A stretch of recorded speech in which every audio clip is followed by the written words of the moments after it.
Okay, Dr. RJB again. And Today I wanted to talk about,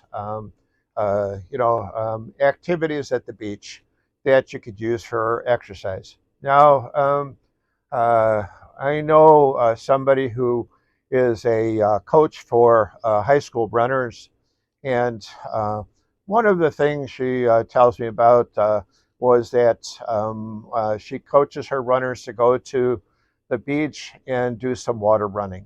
Um, Basically, what you do is you get into the water, and around here we have Lake Michigan, so you can find one of the beaches that's close to the edge of the water, and you get yourself in the water where the water is about up to your knees, and then basically you run. Um, the water provides resistance, so trying to run, you have to pick up your legs real high. You have to uh, um, uh, go against the resistance of the water.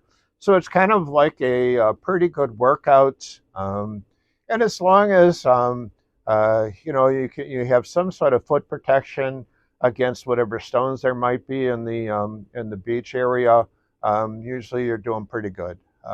Another possibility, the same way, would be using the sand. Um, Again, if you've ever remembered walking on the sand, you know that when you put your foot on the sand, it sinks into the sand. So again, you got a certain amount of resistance because of the fact that when you're trying to push off, you're going to lose some of that strength because your foot is going to sink into the sand. So that means that running on the sand is going to take more effort than it would be that if you ran on a hard pavement. Um, uh, Instead of pushing down and moving yourself forward, you're going to push down and you're going to sink in.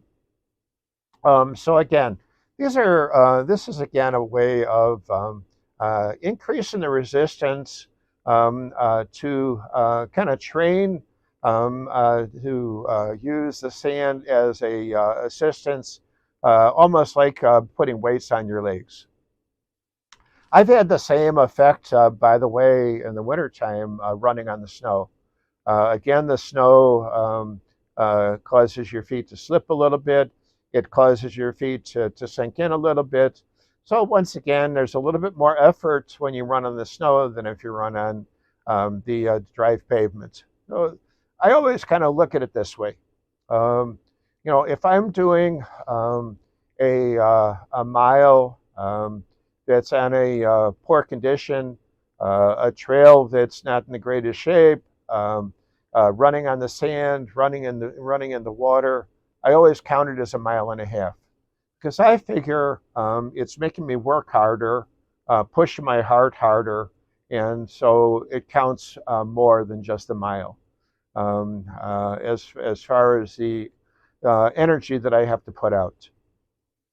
Um, and again, it's kind of like when you run uphill.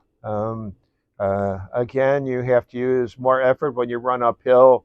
So if you had a hill that was a mile long, you could count that as more than if you ran on a flat surface, which was nice and level. Um, so this is something when you're going on your vacation. If you happen to be near a beach, um, uh, you might want to use the beach to try to work out. Again, you don't know what's in the sand. I know some places do rake the sand to try to get rid of any garbage, but because of that, you might want to wear an old pair of running shoes. And I would even suggest using those same old pair of running shoes when you run in the water. Because again, you don't know if there's going to be any stones or shells or anything that's in the water, so might want to protect your feet when you're trying to do this, just so you don't accidentally cut your foot and make it harder for you to run in the near future. Okay, so a little bit of an idea of what you can do when you're on vacation and you need to do a workout.